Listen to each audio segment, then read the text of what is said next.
सर्दियों में पूर्वी लद्दाख में तापमान -50 तक चला जाता है। ऐसे में एलएसी पर डटे जवानों के लिए जरूरी चीजें जो चाहिए होती हैं वो अब मुहैया कराई जा रही हैं। फॉरवर्ड पोस्ट पर बेहद सर्द हवाओं से बचाने वाले टेंट इसमें शामिल हैं। सर्दियों में खास तरह का राशन, हीटर, भीषण सर्दी से बचाने वाले कपड़े, सब कुछ एलएसी पर डटे जवानों तक पहुंचा दिया गया है। आज तक की टीम ने सेना की तैयारियों को अपने कैमरे में कैद किया। हमारे पीछे है चिनूक हेलीकॉप्टर जो कि तैयार हो रहा है उड़ान भरने के लिए। पिछले कुछ दिनों में भारतीय वायुसेना की गतिविधियां लद्दाख में बढ़ गई है, चाहे वो ट्रांसपोर्ट एयरक्राफ्ट हो या फिर वायुसेना के लड़ाकू विमान जो सारा दिन एयर कॉम्बैट पेट्रोल्स करते रहते हैं। इससे साफ पता चलता है कि किस तरह भारतीय सेना, चाहे वो वायुसेना हो चाहे वो थल सेना हो, इसमें एक तालमेल है ये इंश्योर करने के लिए कि फॉरवर्ड एरियाज में जितने भी सैनिक तैनात हैं उनके पास लगातार जरूरी सामान जाता रहे ताकि कि वो पूरी तरह से सक्षम हो चीन का सामना करने के लिए। कैमरा पर्सन सत्या के साथ लद्दाख से अभिषेक भल्ला, आज तक। स्लीपिंग बैग्स, बूट, सर्दियों के लिए जितना भी जरूरी सामान है वो हेलीकॉप्टर के जरिए फॉरवर्ड पोस्ट तक पहुंचाया जा रहा है। चिनूक हेलीकॉप्टर के साथ आज तक की एक खास रिपोर्ट आपको दिखाते हैं। ये जो सामान अभी ले एयरबेस पे लाया गया था, इसको जो ट्रांसपोर्ट एयरक्राफ्ट है उनसे अनलोड किया गया है और आप देख सकते हैं स्लीपिंग बैग्स, बूट्स, सारी वो आइटम्स जो बहुत ज़रूरी हैं, खास करके सर्दियों के लिए ट्रूप्स जो फॉरवर्ड एरियाज में डिप्लॉयड हैं। और हम ये भी देख सकते हैं कैसे ये ह्यूमन चेन बना के जो है ये सारा सामान अब चिनूक हेलीकॉप्टर में लोड किया जा रहा है। इससे जो है समय कम लगेगा। यही हेलीकॉप्टर अब फॉरवर्ड लोकेशन में जाएगा जहां पे सामान को ट्रूप्स के लिए भेजा जा रहा है। ये है चिनूक हेलीकॉप्टर।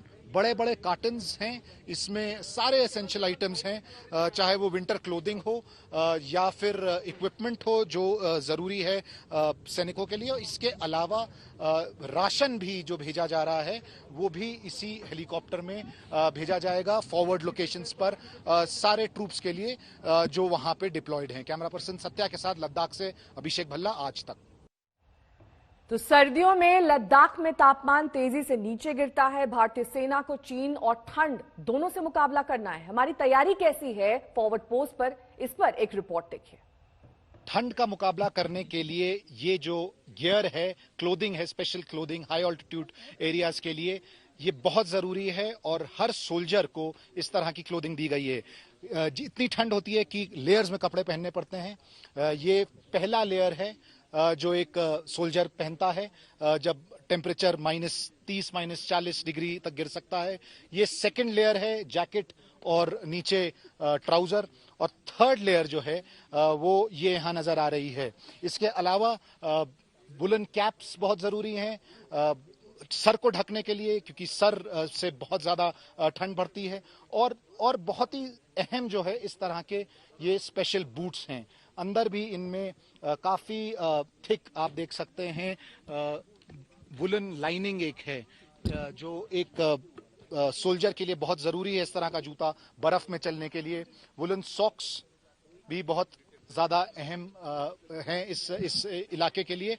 और आगे हम आपको दिखाते हैं कि जो ये माउंटेनियरिंग इक्विपमेंट है ये भी बहुत अहम है। हर सोल्जर जो यहाँ पे तैनात है वो माउंटेनियरिंग में स्पेशलाइज करना चाहिए उसको, क्योंकि अब जो है लड़ाई इस वक्त ऐसा लग रहा है माउंटेन हाइट्स ऑक्यूपाई करने की है। इसीलिए ये सारा माउंटेनियरिंग इक्विपमेंट भी बहुत अहम बन जाता है भारतीय सैनिकों के लिए। जो हमने क्लोथिंग आपको दिखाई डिस्प्ले पर थी, यही क्लोथिंग इस तरह से पहनी जाती है। हम देख सकते हैं कैमोफ्लेज के लिए भी बहुत जरूरी होती है, चाहे वो सफेद हो या हरे के डिफरेंट शेड्स हों। हर इंडियन आर्मी का सोल्जर जो है उन हाइट्स पर 15-16 हजार से ज्यादा की हाइट्स पर कुछ इस तरह से ही नजर आते हैं।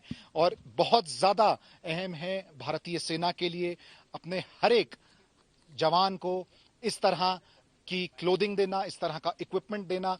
माउंटेनियरिंग इक्विपमेंट भी आप देख सकते हैं ये कैसे इस्तेमाल किए जाते हैं।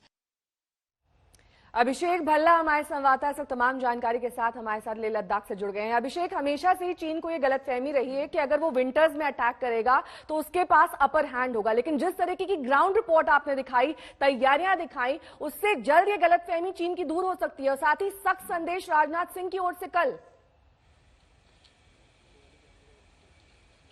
जी नेहा, बिल्कुल। देखिए, जो पूरी वॉर मशीनरी है पूरी तरह से ये इंश्योर करने में जुट गई है कि किस तरह से जो हमारे सैनिक फॉरवर्ड लोकेशंस में तैनात हैं उनके ज़रूरत की सारी चीज़ें जो हैं फॉरवर्ड लोकेशंस पर पहुंच जाएं। सर्दी आने से पहले बहुत ज़्यादा ज़रूरी था कि सारी स्टॉकिंग हो जाए, क्योंकि जैसे ही सर्दी बढ़ेगी इन जगहों पे सड़क के से जाना मुश्किल हो जाएगा, क्योंकि बहुत ज़्यादा बर्फबारी होती है और रोड कनेक्टिविटी कट जाती है। बल्कि पहले तो रोड कनेक्टिविटी कम से कम 5-6 महीने कटी रहती थी इन फॉरवर्ड एरियाज में, लेकिन भारतीय सेना ने, बीआरओ ने कुछ ऐसे अहम प्रोजेक्ट्स किए हैं जिससे कि ये 5 महीने का 6 महीने का समय अब 120 दिन तक आ गया है। तो इससे साफ जाहिर होता है कि पूरी तरह से सक्षम है भारतीय सेना सर्दियों में भी अपने ऑपरेशंस इन इलाकों में करने के लिए। बल्कि हमको ये भी जानकारी मिली है कि इस वक्त भारतीय सेना के पास कम से कम 1 साल तक का स्टॉक्स है उन सब चीजों के लिए जो एक सैनिक को चाहिए इन फॉरवर्ड लोकेशंस में 15-16 हजार फीट की हाइट्स पर, जब तापमान -40 -50 डिग्रीज भी चला जाता है। नमस्कार, मैं हूं अंजना ओम कश्यप। हमें उम्मीद है ये वीडियो आपको पसंद आया होगा। लेटेस्ट खबरों के लिए यूं ही देखते रहिए आज तक, और इस वीडियो के पसंद आने पर लाइक, शेयर एंड सब्सक्राइब करना ना भूलें।